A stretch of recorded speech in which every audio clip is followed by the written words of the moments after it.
প্রিয় দর্শক, আমন্ত্রণ জানাচ্ছি বাংলাদেশের একমাত্র photography base live TV show dark রুমে। প্রীতরেজা আছি আপনার সঙ্গে। চলুন শুরু করি আমাদের রেগুলার সেগমেন্ট পোর্টফোলিও দিয়ে।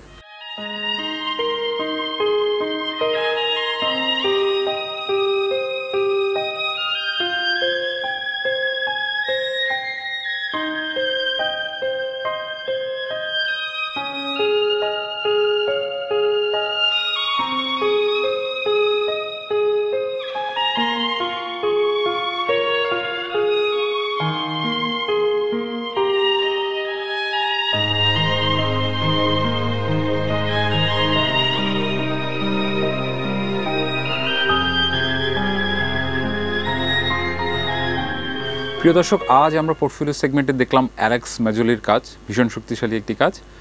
চলে যেতে চাই আমাদের পরবর্তী সেগমেন্ট ফটো স্কুল।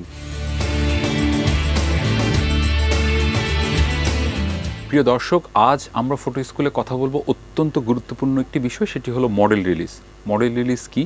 ধরুন আপনি যার ছবি তুলছেন, সেই ছবিটি আপনি যেখানে ছাপাচ্ছেন বা এক্সিবিশন করছেন বা আপনি আপনার ওয়েবসাইটে ব্যবহার করছেন, সেই লিগেল পারমিশনটা আপনার আছে তো?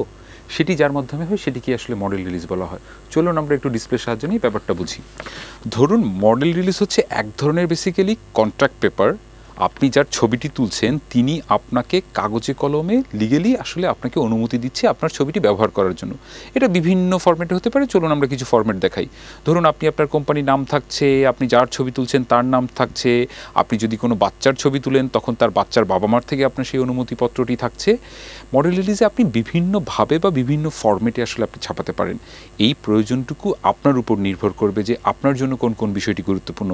আপনি কি এই ছবিটির একেবারে সকল রকমের সত্য চান, আপনি বিলবোর্ড করতে চান, আপনি পাবলিকেশন করতে চান, আপনি ওয়েবসাইটে দিতে চান, সেটি যেন আপনার মডেল রিলিজে ডিটেলসটা লেখা থাকে। সাধারণত এই পেপারটি অত্যন্ত গুরুত্বপূর্ণ। আপনি যদি কোনো ইন্টারন্যাশনাল কাজ করতে যান বা আপনি যদি ন্যাশনালি কোনো কাজ করেন, মডেল রিলিজটি থাকা ভীষণ গুরুত্বপূর্ণ। তাতে করে ভবিষ্যতে কোনো রকমের কোনো ঝামেলা আপনাকে পোহাতে হবে না। এটি বিভিন্ন ফরম্যাটে হতে পারে, আপনি আপনার প্রয়োজন অনুযায়ী সেটা করে নেবেন। আমরা একদমই লিগ্যাল একটি মডেল রিলিজ দেখি। এখানে যেটি আছে সেটি হচ্ছে যে ডেট থাকছে, আপনি আপনার যেই ক্লায়েন্ট তার নাম থাকছে, তিনি আপনাকে পারমিশন দিচ্ছে কত দিনের জন্য ছবিটি ইউজ করবেন, এবং সেখানে সাইন অ্যাড্রেস সব কিছু থাকছে। বন্ধুরা, তাহলে আপনি যদি মডেল রিলিজের বিষয়টি মাথায় রাখেন, আপনি আসলে আপনার ছবিটির লিগেল অনুমতি পাচ্ছেন ব্যবহারের জন্য যে কোনো জায়গায়, ওয়েবসাইট, পাবলিকেশন, এক্সিবিশন, সব জায়গায়। আশা করছি বিষয়টি মাথায় রাখবেন। চলুন চলে যাই আমাদের পরবর্তী segment, if I were you.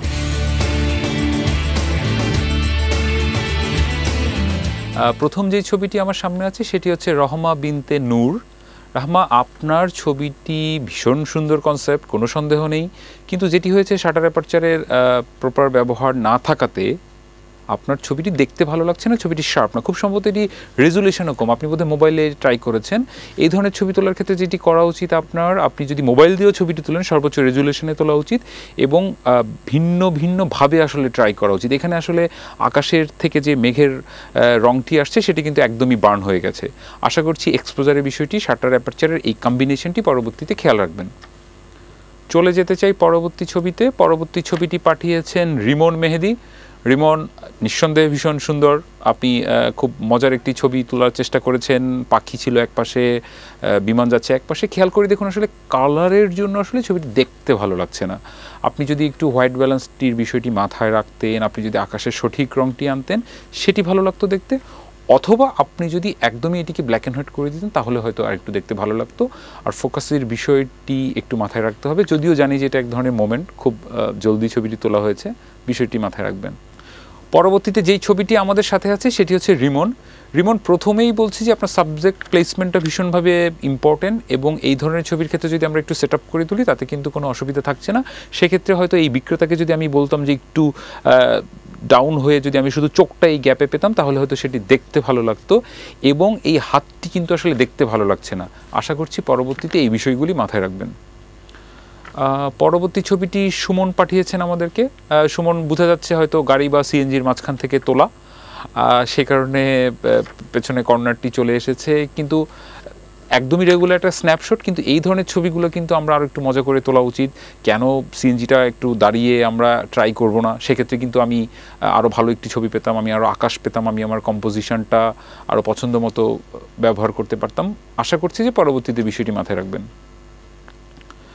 Umme Naznin আফসারির পাঠানো একটি ছবি। নাজনীন একদমই স্ন্যাপশট, ছবিটি দেখে ভালো লাগছে না, ফোকাস নেই, এবং হচ্ছে যে ছবিটি আসলে কি বা কেন বোঝা যাচ্ছে না। ছবি কিন্তু শুধু আসলে তুললেই হবে না, ছবিটার একটি গল্প থাকতে হবে, ছবিটার একটি মেসেজ থাকতে হবে, নন্দন দত্ত থাকতে হবে, দেখে ভালো লাগতে হবে। আশা করছি আরও ক্লিক করার আগে বিষয়গুলি মাথায় রাখবেন। বন্ধুরা, চলে যাই আমাদের পরবর্তী সেগমেন্ট, ফটো ডিকশনারি।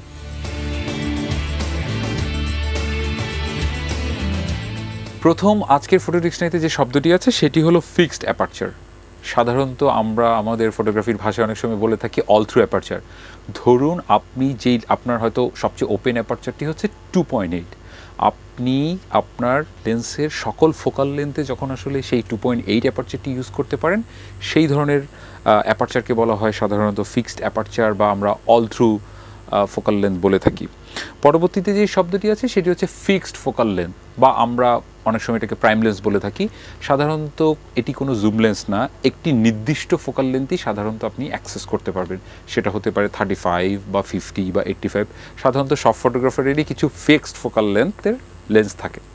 আমরা চলে যেতে চাই আমাদের পরবর্তী segment, quote of the week.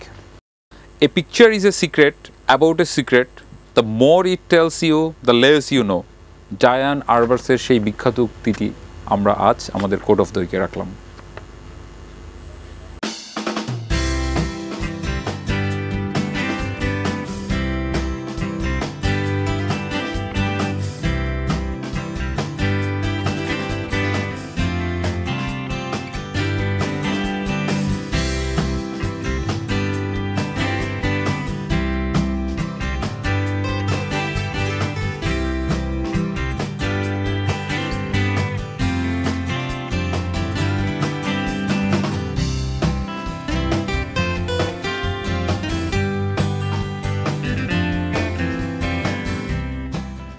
প্রিয় দর্শক, ধন্যবাদ জানাতে চাই আমাদের রেডিও পার্টনার রেডিও ফুর্তিকে এবং আমাদের ম্যাগাজিন পার্টনার আইস টুডেকে। আশা করছি সঙ্গেই থাকবেন। ছোট্ট একটা বিরতি নিয়ে এক্ষুনি ফিরছি।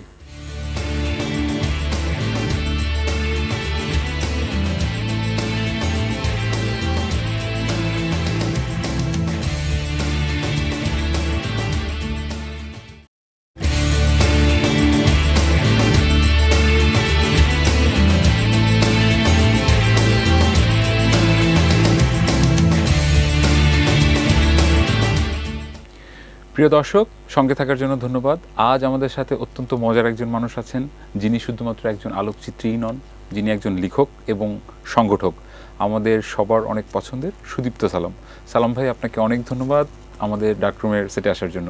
আপনাকেও ধন্যবাদ, এটিএন নিউজকে ধন্যবাদ, এবং ধন্যবাদ ফুজি ফিল্মকে এমন একটি অনুষ্ঠান করার জন্য এবং আমাকে এই অনুষ্ঠানে আমন্ত্রণ জানানোর জন্য। ধন্যবাদ। সালাম ভাই, আপনি প্রায় 7-8 বছর ধরে পত্রিকার সাথে কাজ করছেন, ফটো জার্নালিজমের সাথে যুক্ত আছেন। আপনি সমকাল দিয়ে শুরু করেছিলেন, এখন সাপ্তাহিক 2000-এ আছেন। শুরুর সময়ের সাথে এখনকার 2014-তে ফটো সাংবাদিক হিসেবে কি পরিবর্তনটা আসলে? পরিবর্তন তো মানে অনেক হয়েছে। যেরকম ধরেন আগে যেরকম আমরা শুরুটা যখন করেছিলাম তখন ফটোগ্রাফির মানে যারা তরুণরা বিশেষ করে, তো আমরা তো তখন অবশ্যই এখনও তরুণ, তখনও তরুণ ছিলাম। তো আমরা যখন ফটোগ্রাফিটা শুরু করেছিলাম তখন একটু ফ্লেক্সিবিলিটি ছিল মানে কাজ করার ক্ষেত্রে। ধরুন তা পত্রিকাগুলো খুঁজতো, বিভিন্ন ফিচার পাতাই হোক বা ম্যাগাজিনই হোক, ফটোগ্রাফারদেরকে খুঁজতেন। কিন্তু এখন হয়েছে হলো যে পার্থক্যতে সেরকম কিছু না, কিন্তু এখন হয়েছিল যে একটু কম খোঁজে আর কি। তো তরুণদের জন্য আমার মনে হয় তরুণদের জন্য কাজ করার ক্ষেত্রটা একটু সীমিত হয়ে এসেছে এবং আমার মনে হয় যে সেই 7 বছর আগে আসলে যে কটি পত্রিকা ছিল হয়তো বা ফটোগ্রাফারের সংখ্যা বেড়েছে, আমাদের কর্মসংস্থানের সংখ্যাটা কিন্তু আসলে বাড়েনি। না, এটা খুবই একটা মানে হতাশা ব্যঞ্জকই বলবো আমরা। কারণ হলো যে এত পত্রিকা হলো, এত ম্যাগাজিন হলো, এত অনলাইন বেসড নিউজ পোর্টাল হলো, তারপরও কেন মানে ছেলে মেয়েরা চাকরির জন্য দাঁড়ে দাঁড়ে যাচ্ছে কিন্তু চাকরি পাচ্ছে না? এটা আমি বুঝি না, আমি এখনো বুঝি না। আমরা আশা করছি যে নিশ্চয়ই কোনো এক সময় বাংলাদেশে ফটোগ্রাফি, ফটো জার্নালিজমের হিস্ট্রিটা পরিবর্তন হবে এবং আরও সুন্দর একটি জায়গায় আমরা পৌঁছে যাব। হ্যাঁ, আমিও আশাবাদী এই ব্যাপারে যে হবেই হবে, এতে কোনো মানে সন্দেহ নেই। কিন্তু একটু আমাদের সবাইকেই বোধহয় একটু সবাইকে এগিয়ে আসতে হবে আসলে, এবং আমাদের সবাইকে আসলে আরো যুদ্ধ চালিয়ে যেতে হবে। পরিবর্তন যেমন 7 বছরে যেরকম পরিবর্তন হয়েছে, আরো 7 বছর বা আরো 5 বছর আরো অন্যরকম পরিবর্তন হবে, যেটা পজিটিভ, ইতিবাচক। সেটা এখনো অনেক পত্রিকায়, ম্যাগাজিনে ফটো এডিটর নেই আমাদের। সো যখন আসলে আপনি ছবি নিয়ে কথা বলছেন, আমরা আসলে ঠিক সেই গুরুত্বটা হয়তো, আমাদের কথাটা হয়তো শোনা হচ্ছে না ফটো জার্নালিস্ট হিসেবে। একদম সঠিক কথাটাই আপনি বলেছেন। সেটা হলো যে আমাদের যে মানে ফটোগ্রাফির যে গুরুত্বটা, সেটাই আসলে আমরা এখনো বুঝে উঠতে পারিনি বলে আমরা মানে একজন ভালো ফটোগ্রাফারকে হয়তো বা খুঁজছি না, আমাদের পছন্দের কাউকে নিয়ে নিচ্ছি যার হয়তো ফটোগ্রাফির সেই সেন্সই নেই। আমি সবার কথা বলছি না অবশ্যই, কিন্তু এই জন্যই যে যখন গুরুত্বটা বেড়ে যাবে যে না আমাকে একজন আলোকচিত্রীই দরকার, আলোকচিত্র শিল্পী দরকার, তখন বোধহয় অবশ্যই খুঁজেই তখন বের করে আনা হবে। সেটাই আমরা আপনাকে খুব মানে ফটোগ্রাফির পাশাপাশি খুব দক্ষ একজন সংগঠক হিসেবে আসলে মাঠে পাই, এবং আপনি মাঠ পর্যায়ের বিভিন্ন জিনিস নিয়ে কাজ করছেন ফটোগ্রাফির। আপনি ফটোফি নামে একটি প্রতিষ্ঠান দাঁড় করানোর চেষ্টা করছেন। ফটোফিটা কি যদি একটু আমাদেরকে বলেন? ফটোফি একটি, এবং তার আগে আমি একটি জিনিস কোট করতে চাই, সেটা হচ্ছে ডেইলি স্টার বলছে 2000 মার্চ 2014-তে ফটোফি is the first Bangladeshi organization that deals with the first art photography.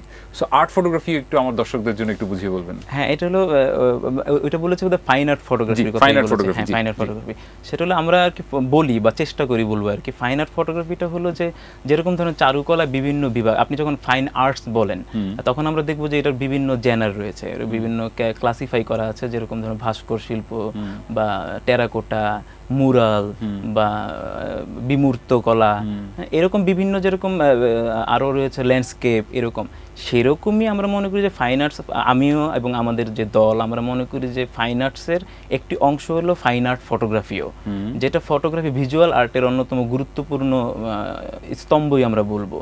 তো সেই জায়গাটার থেকে মানে একেবারে শুধু নিজের জন্য ছবি তোলা, কোনো বাণিজ্যিক চিন্তা বা কোনো রকমের আপনার লাভের আশাকে মানে জলাঞ্জলি দিয়ে যেই ফটোগ্রাফি, যেটা আমরা পেন্টিংয়ের ক্ষেত্রেও করি, ভাস্কর্যের ক্ষেত্রেও করি, একজন শিল্পীর যা মনে হলো তা করা, শুধু নিজের জন্য, ওর প্রথম দর্শকও সে এবং প্রথম সৃষ্টিকর্তা সেই।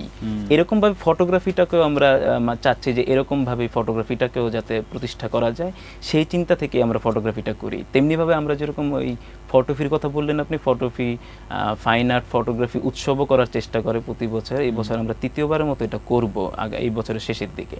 তো সেখানে যেমন একটা উদাহরণ আপনি বুঝতে পারবেন যে আমরা কি করি আসলে, ফাইন আর্ট ফটোগ্রাফি বলতে কি বোঝাচ্ছি। এবার আমাদের এই 1 বছর আগে আমাদের ঘোষণা দেয়া আছে যে আমরা এবারের থিম বা বিষয়বস্তু থাকবে বিমূর্ত। তো ফটোগ্রাফিতে বিমূর্ত কিভাবে সম্ভব, এটা আসলে আপনাকে বলে বোঝানো এখন যাবে না। যখন আশা করব যে আমাদের যখন উৎসবটা হবে, তখন মানে কমপক্ষে মানে বাংলাদেশের যারা মানে বোদ্ধা আর্টিস্ট যারা আছেন, তারা একটু অবাকই হবেন এবং খুশিও হবেন আশা করি, যে ফটোগ্রাফিও যে একটা বড় শিল্পকলার একটা বড় মাধ্যম ফাইন আর্টসের, সেটার একটা প্রমাণ এবং সেটার একটা সূত্রপাত সেই উৎসবের মাধ্যমে হবে। খুবই ভালো উদ্যোগ, কারণ ফটোগ্রাফির অন্যান্য বিষয়গুলি বা ক্যাটাগরির সাথে সাথে ফাইন আর্ট ফটোগ্রাফিটাও বাংলাদেশে এগিয়ে চলছে আপনাদের সহযোগিতায়।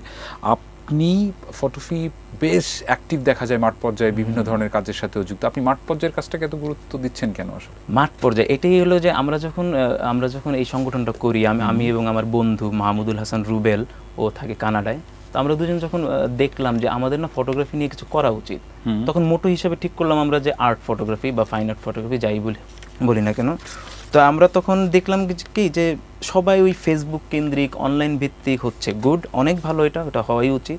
কিন্তু এটার একটা মানে বলবো নেতিবাচক দিক বলবো আমি, যে মানে সবাই না ভাবছে যে ফটোগ্রাফিটা খুবই একটা সহজ এবং এভাবেই গ্রুপ সংগঠন করা যায়, এবং মনে করে যে এটাই বোধহয় মাঠ পর্যায়ে বোধহয় বিস্তৃত হয়ে যায়।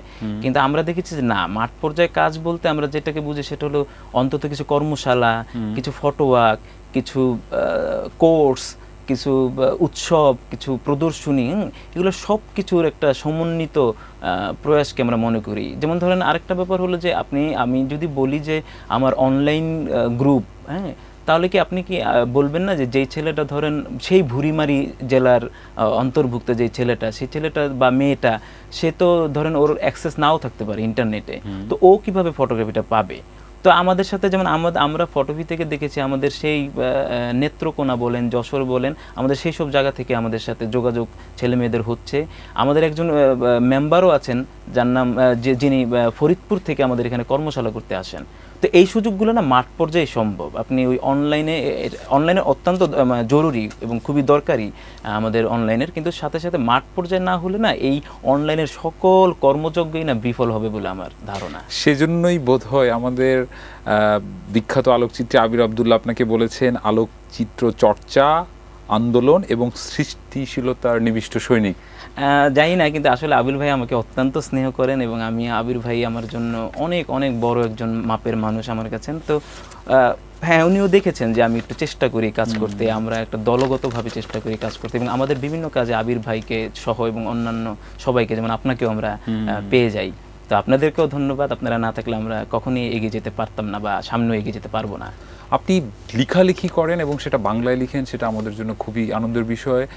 আপনার এ পর্যন্ত বোধহয় ফটোগ্রাফির 4টি বই বের হয়েছে। এছাড়াও আপনি এবছর বাংলাদেশ শিশু একাডেমি শিশু সাহিত্য পুরস্কার পেয়েছেন। জি, তো সেটা খুব আনন্দের একটি বিষয়, নিঃসন্দেহে এই পর্যায়ের একটি পুরস্কার পাওয়া।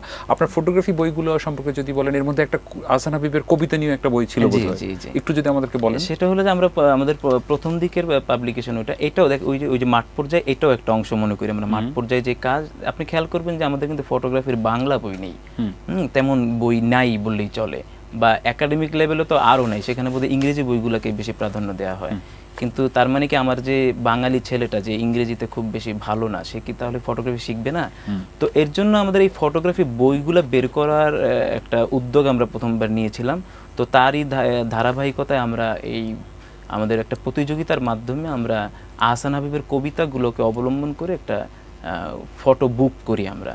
তো কবিতা আহসান হাবিবকে আমরা মনে করি যে বাংলাদেশের প্রথম মানে প্রগতিশীল এবং আধুনিকতম কবি আহসান হাবিব। তো তার কবিতা দিয়ে আর কি শুরু করা। তো মানে সাহিত্য, শিল্প, অন্যান্য যত সৃজনশীল কর্মকাণ্ড, এর থেকে যে ফটোগ্রাফি বাইরে না, এটা বোঝানোরও একটি প্রয়াস ছিল এই মেঘ বলে চৈত্র যাব ফটো বুকটি। এবং এই বইটি দেখেছিলাম, একটি ভিন্ন মাত্রার একটি ব্যাপার ছিল, মানে শুধু ছবি দিয়েও যে একটি ভিন্ন আমেজের একটি কবিতার বই প্রকাশনা হতে পারে, নিঃসন্দেহে ভালো।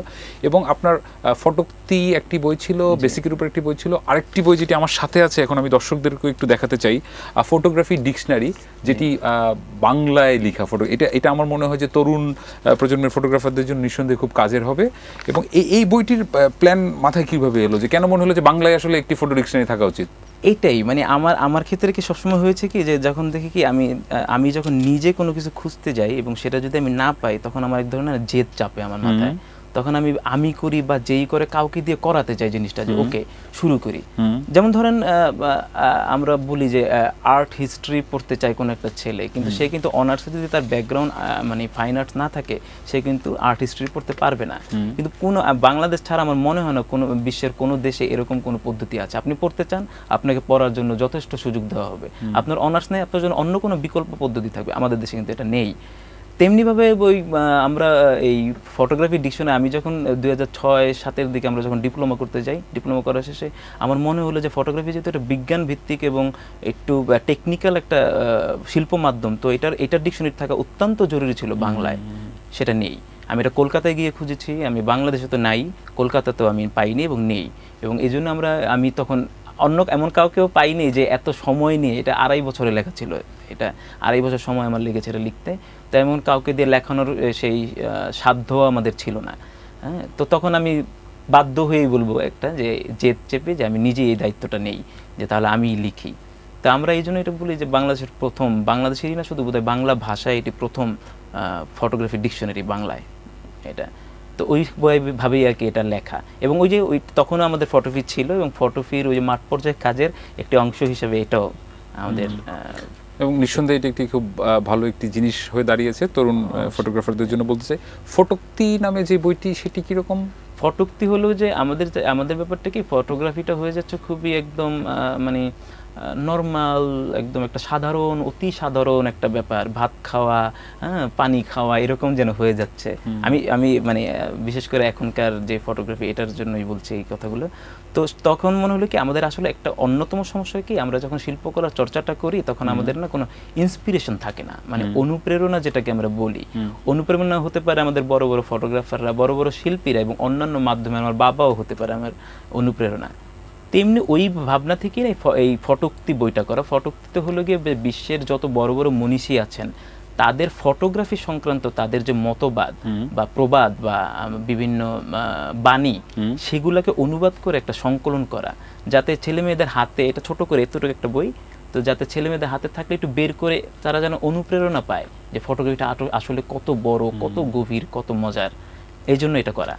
আপনি লেখালেখি তো করেন, এবং আপনার প্রচুর লেখা আমি পড়ি যে সেটা আপনি আপনার ব্লগে লিখেন বা সেটা আপনি আপনার ফেসবুকে লিখেন, যে তরুণ ফটোগ্রাফারদেরকে অনেকটা সাজেশন দিয়ে লিখে আর কি। তো সেটা আসলে কেন আপনার এই জায়গাটা এত গুরুত্ব দেন? এইটাই মানে আমি না বারবার একটা কথা বলতে চাই, এবং মাঝে মাঝে না খুবই হতাশ হই এই ব্যাপারগুলো দেখে। সেটা হলো যে আপনি দেখবেন যে আমরা না সবসময় চাকচিক্য, পোশাক আশাক এর প্রতি দৌড়াদৌড়ি করি। সেটার গুরুত্ব অবশ্যই রয়েছে যে আমাদের পোশাকের, তেমনি ফটোগ্রাফির না আমরা না পোশাকটা দেখছি এখন। আমাদের তরুণ এবং আমরা যারা নতুন আসছে তারা না বাইরের পোশাকটা দেখে না খুবই আবেগ আপ্লুত এবং খুবই উৎসাহিত তারা। কিন্তু আমি না বলতে চাই কি যে ফটোগ্রাফির যে অভ্যন্তরীণ গভীরতাটা, মানে ভিতরের যে গভীরতা এবং তাৎপর্যটা, এর রাজনৈতিক প্রেক্ষাপটে এর যে অর্থ, এর অর্থনৈতিক প্রেক্ষাপটে এর অর্থ, এর সাংস্কৃতিক প্রেক্ষাপটে এর অর্থ, নৃবিজ্ঞানের প্রেক্ষাপটে এর অর্থ, এই ব্যাপারগুলো থেকে আমরা অনেক অনেক দূরে। তো আমি না এই জায়গাটাই না সবাইকে নিতে চাই। আপনি যখন পর্যন্ত এই গভীরতায় না যাবেন, আমি বলছি না আপনাকে পুরোটা বুঝেই ফেলতে হবে, পুরো দর্শনটা বুঝে ফেলতে হবে, কিন্তু আপনাকে অন্তত আন্দাজ করতে হবে। যেমন আপনি সমুদ্রে নেমে তো আপনি ভাববেন না যে সমুদ্রে নেমে দেখি আমি কতটা গভীর, কিন্তু আপনি তো বোঝেন। ফটোগ্রাফিটাকে না এইভাবে বুঝতে হবে যে এটা না অনেক গভীর এবং অনেক তাৎপর্যপূর্ণ। সো এটাকে হালকাভাবে নেওয়ার কিছু নাই, এবং আপনি যখনই এটাকে গভীরভাবে দেখবেন তখনই আপনার এটার গুরুত্বটা অনুভব করবেন, এবং 2 দিনের জন্য আপনি ফটোগ্রাফি তখন করতে পারবেন না। এর জন্য আর কি এই কথাগুলো আমি বলি। নিশ্চয়ই লেখাগুলি তরুণরা পড়ে, যাদের উদ্দেশ্যে আপনার লেখা নিশ্চয়ই তাদের কাজে আসে। একটা জিনিস জানতে চাই যে কিভাবে এটা আসলে সম্ভব। আপনি একটি ম্যাগাজিনের সাথে ফুল টাইম ফটো সাংবাদিক হিসেবে কাজ করছেন, আপনি একটি সংগঠনের পেছনে সময় দেন, আপনি নিজে অনেক ওয়ার্কশপ কন্ডাক্ট করেন, এবং আপনি লেখালেখি করেন। একটা মানুষের পক্ষে কোন জায়গা থেকে আসলে ইন্সপিরেশন থাকলে এত কিছু করা সম্ভব? প্রধানত আমি ওইটা বলি যে মানে আমার অফিস বা বাইরে আমার যাই হোক আর না হোক, আমার ঘরটা খুব ছিমছাম এবং শান্তিপূর্ণই বলবো আর কি। আমার একটা ছেলে আছে 3 বছরের, এবং আমার ওয়াইফকে নিয়ে আমার ছোট সংসার। তো আমাকে না, আমি যখন মানে বাইরে অবশ্যই আপনি যেটা বললেন, বাইরে অনেক কাজের পর আমি যখন বাসায় ফিরি তখন আমাকে অনেক স্পেস দেওয়া হয়। এটা আমার কাজ করার জন্যই হোক, আমার শান্তি মানে মানসিক শান্তির জন্যই হোক, আমাকে এটা দেওয়া হয়। তো ইন্সপিরেশন আমি বলবো যে প্রধানত আমি করতে চাই, এই শব্দটাকে আমি ধরি। হ্যাঁ, করতে চাই, আমার করতে ভালো লাগে, আমার কাজ করতে অত্যন্ত মানে আমি ভালোবাসি কাজ করতে। এবং আমি কখনো এরকম হয়ই না যে মানে এমনও হয়েছে যে জ্বরের মধ্যেও আমি অফিসে যেতে চেয়েছি, কারণ না ভালো লাগছে না সারাদিন ঘরে থেকে। তারপরে কাজ করতে চাই, মানে কাজ করার যে স্পৃহা, এ থেকেই আসলে মানে অনুপ্রেরণাটা আসে। এবং আমি মনে করি ওই যে সকল শিল্পীর মতন আমিও চাই। আমি জানি না কত বড় শিল্পী বা কতটুকু শিল্পী আমি হতে পেরেছি, কিন্তু আমি বলতে চাচ্ছি যে আমাদের যে অনুপ্রেরণাটা, যে আমি না বেঁচে থাকতে চাই মানুষের মধ্যে, কিন্তু আমি যদি কাজই না করি তাহলে আমি কিভাবে বেঁচে থাকবো? একইভাবে যখন আমি মারা যাব, আমি যখন থাকবো না, আমার যখন শারীরিক উপস্থিতি এই পৃথিবীতে না থাকবে, তখনই বা আমি টিকে থাকবো কিভাবে? আমি তো কিছুই করে গেলাম না।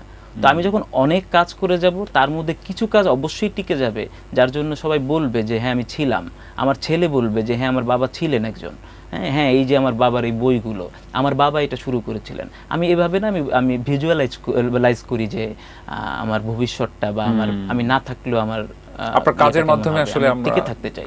এই টিকে থাকতেই হবে, এই জেদ থেকে আমি কাজ করি। এই মুহূর্তে কোন প্রজেক্ট নিয়ে কাজ করছেন? এই মুহূর্তে আমি একটা মিউজিক ভিডিওর সাথে কাজ করছি, ফটোগ্রাফার হিসেবে। মিউজিক ভিডিও এটা অনেকে আমাকে, আমি যখন বলেছি অনেকেই আমাকে এই প্রশ্নটা করেছে। এটা আসলে কি, এটা একটা ফটোগ্রাফির নতুন ডাইমেনশন বলতে পারেন আপনি, অথবা বাংলাদেশে অন্তত।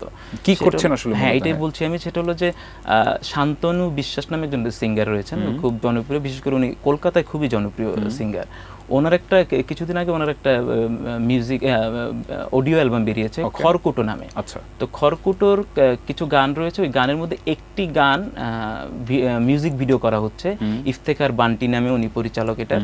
ওই গানটি হলো গিয়ে যে শোনো গল্পটি এখনো শেষ হয়নি এই টাইপের। আচ্ছা, তো ওই পুরো গানটির যে মানে নির্মাণ, সেই পুরো গানটি নির্মাণই করা হয়েছে আমার তোলা 30 থেকে 40টি ছবি দিয়ে, মানে ফটোগ্রাফ দিয়ে ওই পুরো ভিডিওটাই তৈরি করা হয়েছে।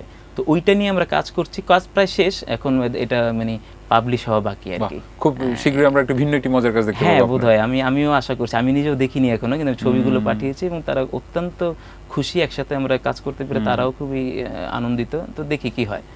আচ্ছা, একটা বিষয়ে সালাম ভাই আপনার সাথে আলাপ করতে চাই যে স্বাধীনতার এত বছর পরেও বহির্বিশ্বে আসলে আমার মনে হয় যে বাংলাদেশকে ক্রিকেট দিয়ে যেভাবে চিনে, বাংলাদেশকে ফটোগ্রাফি দিয়ে চিনে। আমরা বহির্বিশ্বে একদম সুনামের সহিত আসলে ফটোগ্রাফাররা কাজ করে চলেছে। বিশ্বের এমন কোনো অ্যাওয়ার্ড নেই যেটা আসলে বাংলাদেশের কোনো না কোনো ফটোগ্রাফার পায়নি। কিন্তু আমাদের এখনও আসলে ফটোগ্রাফিটা কেন পাঠ্যপুস্তকের পার্ট না, কেন আসলে এটা বিষয় না, চারুকলায় কেন এই বিষয়টি আসলে নেই? বা এই ব্যাপারটি ফটোফির কথা বললেন আপনি, ফটোফির অন্যতম উদ্দেশ্য এই জায়গাটায়, মানে এই জায়গাটা তৈরি করা। হয়তো আমরা একা পারবো কিনা জানি না, কিন্তু মানে উদ্যোগটা নেয়া। তো সেটা হলো যে আমরা ওই যে ফাইন আর্ট ফটোগ্রাফির কথা এই জন্য বারবার বলছি যে ফাইন আর্ট, চারুকলায় ফাইন আর্টের একটা বিভাগ থাকতেই হবে, থাকাটা জরুরি। হ্যাঁ, তো যেমন ধরেন আমাদের আরেকটা ব্যাপার হলো যে আসলে কি বাংলাদেশে আমরা যারা ফটোগ্রাফাররা আছি, বড় বড় ফটোগ্রাফার সবাই একটু সময় পান না তারা কাজ করার। তো আমার যেহেতু আমি মনে করি আমার অনেক সময়, আমি না একটু ভিতরেই কাজ করতে চাই। তো বাংলাদেশে আমি অন্তত বাংলাদেশে এই কাজগুলো করতে চাই, এবং নাই বলে হতাশার কিছু নেই, হবে এবং এভাবেই শুরু হবে। আপনি খেয়াল করবেন যে আজকাল কিন্তু ফটোগ্রাফি নিয়ে গ্যালারি করার অনেক মানে বলবো বিনিয়োগ বেড়ে গেছে। অনেকে গ্যালারি করতে চান ফটোগ্রাফির জন্য। আমি শুনেছি, আমি জানি না কতটা সত্য, যে শিল্পকলা একাডেমিতে একটা গ্যালারি করা, শুধু ফটোগ্রাফির জন্য একটা গ্যালারি করার পরিকল্পনা নাকি তারা নিচ্ছেন।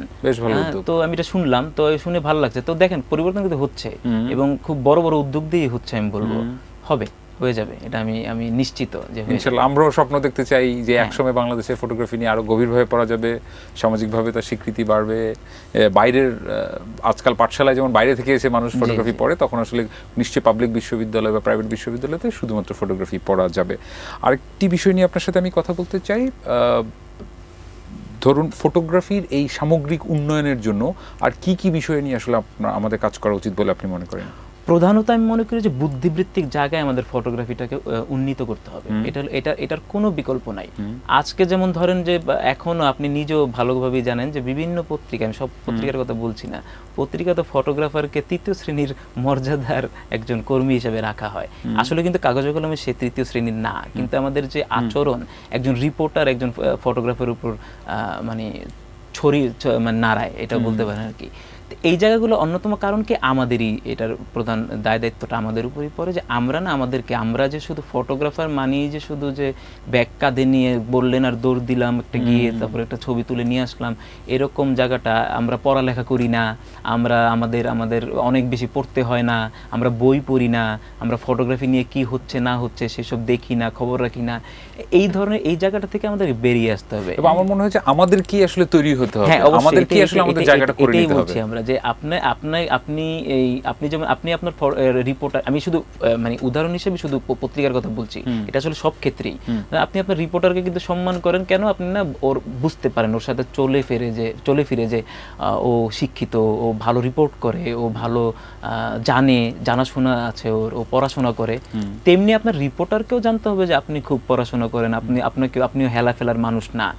প্রথম একেবারে আমি বললাম প্রীত ভাই, যে সেটা হলো যে আমরা যদি বুদ্ধিবৃত্তিক জায়গাটা নিয়ে আসি, একজন ফটোগ্রাফার কেন লিখবে না, পারলেও কেন লিখবে না? হ্যাঁ, একজন ফটোগ্রাফার কেন সে গান গাইবে না? একজন ফটোগ্রাফার কেন তার একটা বুক সেলফ থাকবে না, যে সেখান থেকে সে বই পড়ে? কেন সে তার অন্যান্য বন্ধুদের সাথে বই নিয়ে আলোচনা হবে না? এগুলা আমাদেরই তৈরি করতে হবে। আপনি যখন সত্যি পড়াশোনা করবেন, সত্যি যখন আপনি নিজে মানে উন্নত হবেন, তখন আপনি এমনি মানুষই জানবে যে না, ওনাকেও হেলাফেলা বা ওনাদেরকে হেলাফেলা করার কোনো জায়গা নাই।